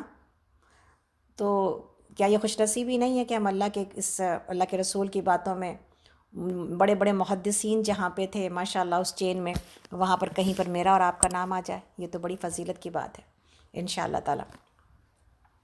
تو وہ بھی ہے، ورڈ ٹو ورڈ قرآن کی بھی دعوت ہے آپ کو. کیا آپ لوگ نہیں سمجھتے کہ آپ کو قرآن عربی میں سمجھ میں آنا چاہیے تاکہ آپ کی قرآن کے ساتھ بصیرت اور اس کی ہدایت اور اس کا دل کے اوپر جو تاثیر ہے وہ بڑھے؟ اللہ کا کلام ہم کو ترجمے کی ہم محتاج نہ رہیں، ہمیں اللہ کا کلام ایسے ہی سمجھ میں آئے عربی زبان میں اور اس کی گہرائی کو ہم سمجھ سکیں. ابھی تو دور قرآن میں ہم جلدی جلدی کچھ چیزیں آپ کو بتاتے ہیں، آپ کو لگتا ہے کہ یہ بہت اچھا بتایا جا رہا ہے یا بات سمجھ میں آ رہی ہے. اس میں اور مزید ڈوبیں گے اور مزید اس کی گہرائی میں جائیں گے تو مزید دل کو سکون ملے گا اور مزید انسان کو بات سمجھ میں آئے گی. تو میری آپ کو دعوت ہے انسٹیٹیوٹ کے لیے بھی انشاءاللہ تعالی ہم اس کا فارم سکینت گروپ پر بھی ڈال دیتے ہیں تاکہ آپ لوگ اس کو فارم کو فل کر کے بھیجیں. اس کو تھوڑا سا یہ بتانا تھا کہ چونکہ یہ رجسٹرڈ گروپ ہے اس لیے اس میں ایک فیس ہے جو انسٹیٹیوٹ کی. باقی میرا درس منڈے کے دن چلتا رہے گا اور ہو سکتا ہے سنڈے کو ہم حدیث بھی شروع کر دیں. تو یہ ساری چیزیں حفظ کی ایک کلاس ہے، ایک کلاس کوشچن آنسر کی ہے، اور میں ناز آپا کے ساتھ ہیلتھ جو ہے سپورٹ میں کہ ہم کیا کریں کہ ہم ہیلدی رہیں، وہ ساری چیزیں الحمدللہ. یہ 4 کلاسز چلتی ہیں لیکن یہ 2 کلاسز پیڈ ہیں. کوئی پیمنٹ کر سکتا ہے ویل اینڈ گڈ، نہیں کر سکتا نو پرابلم. آ کے سیکھیں ضرور. $25 ہے مہینے کا، اگر دونوں کلاسز کوئی جوائن کرتے ہیں تو ان کو $40 ہے دونوں کلاسز کے. اور یہ پیمنٹ اس لیے ہے تاکہ آپ اور ہم دل لگا کے پڑھیں، ورنہ صرف لسنرز بننے کے لیے اور صرف بغیر جو چیز مفت ہاتھ آتی ہے اس میں انسان کو زیادہ آگے نہیں بڑھ پاتا. لیکن جس میں پیسے لگتے ہیں نا، ہم لوگوں نے بھی پیسے ہی دے کے پڑھے ہیں، جو پیسے لگتے ہیں تو انسان سنجیدہ ہو جاتا ہے اس علم کو حاصل کرنے کے لیے کہ میرے پیسے لگے ہیں تو اب مجھے سیکھنا ہے۔ اس میں ٹیسٹ بھی ہے، ٹیسٹ اس لیے لیا جائے گا تاکہ آپ جو پڑھ رہے ہیں آپ کو یاد رہے اور آگے آپ اس کو کنوے کر سکیں انشاءاللہ تعالیٰ۔ جب تک آپ ٹیسٹ نہیں دیتے ہیں، جب تک آپ پلٹ کے وہ نہیں سیکھنے کی کوشش کرتے ہیں کہ آپ نے سنا کیا تھا، پڑھایا کیا گیا تھا، اس وقت تک کوئی چیز آپ کو یاد نہیں رہتی۔ لیکن گھبرائیں نہیں، یہ اوپن بک ٹیسٹ ہوتا ہے۔ اس وقت اس معاشرے میں جو لوگ اتنے بزی ہیں، مصروف ہیں، اس میں اس مشقت میں ہم نے نہیں ڈالا کسی کو، اور اس لیے نہیں ڈالا کہ نبی صلی اللہ علیہ وسلم نے کہا تھا دین کو آسان رکھنا ہے، دین کو مشکل نہیں بنانا۔ اتنا مشکل بنا دیا جائے پڑھنا پڑھانا کہ لوگ کہیں کہ ہمارے پاس تو اب اس عمر میں تو مجھے یادداشت نہیں ہے، میرے پاس بچے والیاں کہیں کہ میرے پاس تو ٹائم نہیں ہے۔ ہم نے اوپن بک رکھا ہے کہ آپ پیچھے جائیں، اپنے نوٹس کو دیکھیں، لیکچرز کو سنیں اور کوسچنز جو آئے ہیں اس کا آنسر کریں۔ الحمدللہ لوگ بہت خوشی سے پڑھ رہے ہیں، اور بخاری میں تو ماشاءاللہ سے 55-60 لوگ ہیں قریب، اور اس میں ورڈ ٹو ورڈ اور تفسیر میں قریب 45-50 ہیں۔ تو اللہ کا کرم اور احسان ہے کہ الحمدللہ اتنے لوگ ہیں، مگر میرا دل ابھی کے دور قرآن سے یہ چاہتا ہے کیا اس دور قرآن سے ہمیں کچھ لوگ نہ ملیں گے؟ کیا کچھ لوگ یہ نہ کہیں گے کہ نہیں ہم پڑھنا چاہتے ہیں، سنجیدگی کے ساتھ اللہ کے دین کو سیکھنا چاہتے ہیں، تاکہ آگے ہم بتا سکیں من انصاری الی اللہ کا جواب ہم نہیں دیں گے کہ نحن انصار اللہ، نحن انصار اللہ، یہ علم کے بغیر نہیں ہوگا۔ یہ جو سارے کا سارا کام ہے نا، یہ ہمارا ٹول ہی اس وقت علم ہے، ہمارا ٹول ہی قرآن ہے، اسی کے پیغام کو لے کے اٹھا جائے گا، اور حدیث اس کو سپورٹ کرتی ہے، حدیث قرآن کو ایکسپلین کرتی ہے۔ تو دونوں کا ساتھ بہت ضروری ہے، ایک کو پڑھنا اور دوسرے کو چھوڑ دینا، یا دوسرے کو پڑھنا ایک کی طرف توجہ نہ کرنا۔ لیکن کم سے کم اگر کوئی وقت نہیں بھی نکال سکتا تو ہم کہتے ہیں صحیح بخاری ضرور پڑھیں، اس لیے کہ قرآن تو ہم پھر بھی پڑھتے آتے ہیں۔ ہمارے پاس جو اس امت کے پاس علم نہیں ہے وہ حدیث کا نہیں ہے، جس کی وجہ سے امت اس وقت پریشان ہے کہ میں ادھر جاؤں کہ ادھر جاؤں، کون سا عمل کروں، کوئی یہ کہتا ہے، کوئی یہ کہتا ہے، کوئی کہتا ہے اس طرح نماز پڑھو، کوئی کہتا ہے اس طرح وضو کرو، کوئی کہتا ہے ایسے کھڑے رہو، کوئی کہتا ہے ایسے پیر رکھو۔ مجھے کیا کرنا چاہیے؟ اللہ کے نبی صلی اللہ علیہ وسلم کی تصویر دیکھتے ہیں، اعمال دیکھتے ہیں حدیثوں میں، اور پھر سیکھتے ہیں کہ مجھے کیا کرنا چاہیے۔ جب حدیث پڑھنے کے بعد میری نمازیں درست ہو گئیں تو ہم نے سب سے پہلے اللہ رب العالمین کا شکر ادا کیا۔ مرنے سے پہلے ہم اپنی نماز کی اصلاح کر سکے، اور مرنے سے پہلے ہم سنت کی نمازوں کے اوپر آ گئے، اس سے بڑا میرے لیے کوئی اور اللہ کے شکر کا کوئی اور ہے ہی نہیں الفاظ اور شکرانہ کہ ہم اس کے لیے شکر گزار ہوں کہ جو جنت کی چابی تھی نا میرے، وہ اللہ نے صحیح کر دی الحمدللہ۔ اب یہ اور بات ہے کہ اپنے اعمال سے، اپنے خشوع و خضوع سے، اپنی محنتوں سے ہم اس کو جتنا سنواریں گے، لیکن کم سے کم طریقہ تو صحیح ہو گیا کہ 4 رکعت بھی پڑھا ہے تو سنت کے مطابق پڑھی ہے، اور وہ سنت کے مطابق پڑھی جانے والی نماز میرے لیے انشاءاللہ تعالی جنت کی چابی بنے گی۔ تو یہ وہ دعوت ہے جو آپ کو ہے انشاءاللہ تعالی کہ ضرور اس کے طرف آئیں اور ضرور اس کی کوشش کریں، اور آپ سب کو دعوت ہے کہ اس کو ضرور جوائن کریں۔ ہم سے نہیں پڑھیں، کسی اور سے بھی پڑھیں، مگر پڑھیں۔ کوئی بوڑھا بھی ہو گیا اس کو بھی ہم کو دعوت ہے پڑھے، 70 سال کا بھی ہے تو دعوت ہے کہ پڑھے، اس کے بغیر گنجائش نہیں ہے۔ یہ جو علم ہے نا، یہی سب سے بہترین وہ ٹول ہے جو جنت کی طرف آپ کو، علم کا راستہ جنت کا راستہ ہے، اس سے بہتر کوئی راستہ ہی نہیں ہے۔ اور علم والوں کے لیے اللہ رب العالمین نے ساری کائنات کو مغفرت کی دعا پہ لگا رکھا ہے، اس سے بہتر کوئی راستہ نہیں ہے۔ ہم اس پر جتنا بھی بولیں کم، اس وقت ہم علم کی فضیلت پر تو نہیں بیٹھے بولنے کے لیے، لیکن دل تو چاہتا ہے نا کہ ہم جو خیر ہم نے حاصل کی ہے وہ خیر تمام لوگ حاصل کریں انشاءاللہ تعالی۔ تو ہمیں آپ کو دعوت ہے، اور جو لوگ ابھی تک سکینت سے نہیں جڑے ہیں ان کے لیے کہ سکینت سے پلیز جڑیں، تاکہ آپ لوگوں کو تمام معاملات کا علم ہو۔ 1 جون سے ہم لوگ دوبارہ کلاسز شروع کریں گے، اور 2 جون سے ہم صحیح بخاری شروع کرنے والے ہیں۔ افشین کا نمبر آپ کو لکھا رہے ہیں، پلیز میرے نمبر کے ساتھ ساتھ افشین کا بھی نمبر لکھیے۔ افشین کا نمبر ہے 858-356-7294 افشین کو کال کریے، ہمیں کال کریے، ایڈ ہوئیے سکینت گروپ میں انشاءاللہ تعالی اور سیکھیے۔ میرا نمبر ہے 6303971944۔ تو میری خواہش یہ ہے کہ ضرور ان لوگوں کا نام لیا جائے جن لوگوں نے لائیو کلاسز کی ہیں اور دور قرآن کیا ہے۔ ماشاءاللہ بہت سارے لوگوں کے نام میرے پاس آ چکے ہیں، میری کوشش ہے ساروں کو ترتیب دیا جا سکے۔ ہو سکتا ہے کچھ کمی بیشی ہو جائے، جس کا نام اگر نہ بھی لیا جا سکے اور وہ موجود ہو، اور اس نے کیا ہو سارے کا سارا دور قرآن، اس کی دو باتیں ہیں۔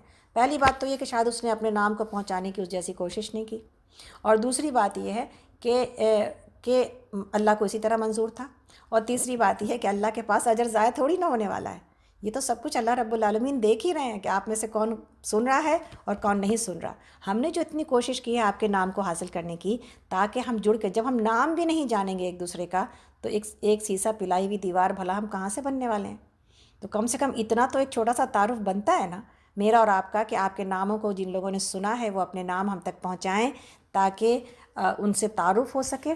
بہت سارے لوگ ہیں جن سے تعارف تھا، لیکن بہت سارے نئے لوگوں نے جو اس سال جوائن کیا ہے، ان سے میری ریکویسٹ ہے کہ پلیز اپنے آپ کو انٹروڈیوس کریں، اور کوئی اس معاملے میں نہ رہ جائے کہ جی میں فلاں کے گروپ میں ہوں تو انہوں نے بھیج ہی دیا ہوگا۔ نہیں، انشاءاللہ تعالیٰ براہ راست بھی کیا جا سکتا ہے فون، براہ راست بھی میسج کیا جا سکتا ہے واٹس ایپ پر۔ اگر یہ سمجھ میں نہیں آتا کس وقت کریں، مصروف ہیں، تو واٹس ایپ پر میسج کر دیں انشاءاللہ۔ تو یہ ساری باتیں ہو گئیں سکینت عباد الرحمن کے اعتبار سے۔ سکینت عباد الرحمن جو کہ ماشاءاللہ اب قریب 700 لوگ اس میں ہیں، اور 3 گروپ ہمارے بن چکے ہیں۔ اس کی ہم ایک ویب سائٹ بھی بنوا رہے ہیں انشاءاللہ تعالیٰ، اور ہمیں امید ہے کہ ویب سائٹ جلدی تیار ہو جائے گی۔ آپ لوگوں کو بہت سارا آپشن مل جائے گا، یعنی فیس بک، یوٹیوب، ویب سائٹ، اور اس کے بعد ٹیلی فون کا تو ایک ذریعہ موجود ہے۔ اس لیے میری آپ سب سے گزارش ہے کہ پلیز یہ جو اللہ رب العالمین ہمارے راستے، یہ جو ٹیکنالوجی ہے، یہ صرف شیطانوں کے لیے تھوڑی ہے، اللہ کے دین کو پھیلانے کے لیے بھی ہے۔ اس میں میرے سپورٹر بنیے، سپورٹیو بنیے، تاکہ اس کو زیادہ اچھی طرح لوگوں تک پہنچایا جا سکے، اور اس ٹیکنالوجی کو استعمال کرنے کے لیے جتنی سپورٹ چاہیے وہ سپورٹ مہیا ہو سکے۔ آپ کو پتہ ہے لوگ جا کے دیکھتے ہیں اچھا کتنے ویورز ہیں، اور ٹھیک ہے ویورز اگر زیادہ ہیں پھر تو بات اچھی ہوگی، ویورز اگر زیادہ نہیں ہیں تو پھر بات تو ایوی ہے، پھر کہاں ہم اس میں ٹائم برباد کریں۔ یعنی دنیا کے فائدے کو حاصل کرنے کے لیے، یا دنیا کے ہر بیوقوف سے بیوقوف ترین انسان کی بات سننے کے لیے، واٹس ایپ کے بیکار کے میسیجز سننے کے لیے لوگوں کے پاس ٹائم ہے۔ دن بھر میں اگر میسیجز کو ہی آپ دیکھ لیں جو ہم سنتے ہیں، تو کتنا وقت ہمارا اس میں چلا جاتا ہے۔ اس میں ایک پارہ تلاوت قرآن بہت آسانی سے ہو سکتا تھا، لیکن وہ ہم نہیں کر پاتے۔ تو بات دوبارہ وہیں پر آتے ہیں کہ انشاءاللہ تعالیٰ جوائن کرتے ہیں اور ایک دوسرے کے ساتھ مل کے کام کرتے ہیں۔ ابھی پرسوں کے بعد ہم لوگ انشاءاللہ تعالیٰ اپنی اپنی شب قدر کی راتوں میں ہوں گے، اور اللہ سے دعا ہے، اور ہم نے یہ کوشش بھی کی کہ آپ کو یہ سمجھائیں اور بتائیں، اور اپنے لیے بھی کہ ایک نہ ایک کوئی اپنے لیے دوست بنائیں، کچھ گروپ بنائیں جو شب قدر میں ایک دوسرے کے ساتھ مل کے جاگیں۔ ہم نہیں چاہتے ہیں کہ شب قدر کی راتوں میں بعض گروپس ہوتے ہیں جو شب قدر کی راتوں میں بھی کچھ درس و تدریس کا معاملہ ہوتا ہے۔ ہم کہتے ہیں شب قدر بس ایک انڈیویجول تعلق پیدا کرنے کی رات ہے اپنے رب العالمین سے۔ وہاں پر بھی ہم منہ میں ہی نوالے ڈال کے لوگوں سے کہیں گے کہ اب اللہ کو یاد کرو، اب اللہ کو یاد کرو، بلکہ وہاں پر اب لوگوں کو آزاد چھوڑا جائے، تاکہ جس کام کے لیے ہم سالوں بھر تیار کرتے ہیں، وہ کام، اس کام کی تیاری شب قدر میں انسان انڈیویجول طریقے سے اپنی ذمہ داری سے خود کھڑا ہو اپنے پاؤں پر، اور اپنے رب العالمین سے خود ہی وہ تمام رابطے قائم کرے جیسا کہ قائم کرنا چاہیے۔ تو انشاءاللہ تعالیٰ ہمیں یہ پسند نہیں ہے کہ ہم شب قدر میں آپ کو ڈسٹریکٹ کریں، ہمیں یہ پسند ہے کہ ہم بھی سکون میں رہیں، اپنے رب سے رابطے میں رہیں، آپ بھی سکون میں رہیں، اپنے رب سے رابطے میں رہیں، جس کا جو جی چاہے کرے۔ انشاءاللہ تعالیٰ کسی کو فورس نہ کیا جائے کہ اب اتنے سے اتنی دیر آ کے کہیں پر کمپیوٹر پہ بیٹھو اور سنو اور اپنی ٹیچر کو اور تبھی اللہ کو یاد کرو، نہیں۔ انشاءاللہ ہم نے سالوں بھر سنا ہے، تو ہم انشاءاللہ تعالیٰ یہی سیکھا ہے ہم نے کہ ہم ان راتوں میں ضرور عبادت کریں گے، اور ان راتوں کو بالکل اپنے ہاتھوں سے جو ہے وہ ہاتھوں سے اور دانتوں سے تھام کے رکھیں گے، اور انشاءاللہ بالکل ضائع ہونے سے بچانے کی کوشش کریں گے۔ اس کے لیے جو ایک سپورٹ چاہیے، دوست ہیں ضرور دوست بنائیں، اور تاکہ ایک دوسرے کو ٹیلی فون پر میسج کر کے جاگتا ہوا رکھیں، جگاتا ہوا رکھیں، باتیں کرنے کے لیے نہیں، صرف اس احساس کے لیے کہ کوئی اور بھی ہے جو میرے ساتھ جاگ رہا ہے۔ اور اب تو بہت اچھا ٹائم، اس سال تو پوری فیملیز جاگ سکتی ہیں، اس لیے کہ اس سال جاب ہے ہی نہیں زیادہ تر لوگوں کی، تو پھر پورے گھر مسجد بننا چاہیے، پوری راتیں، 10 راتیں روشن ہونی چاہیے، اور 10 راتیں اللہ کی عبادت میں صرف ہونی چاہیے۔ کیا خیال ہے؟ صحیح ہے نا انشاءاللہ تعالیٰ؟ چلیں پھر تو یہ کرتے ہیں۔ اور ایک اور بات ہے جس پر ہم بات کرنا چاہتے ہیں آپ سے۔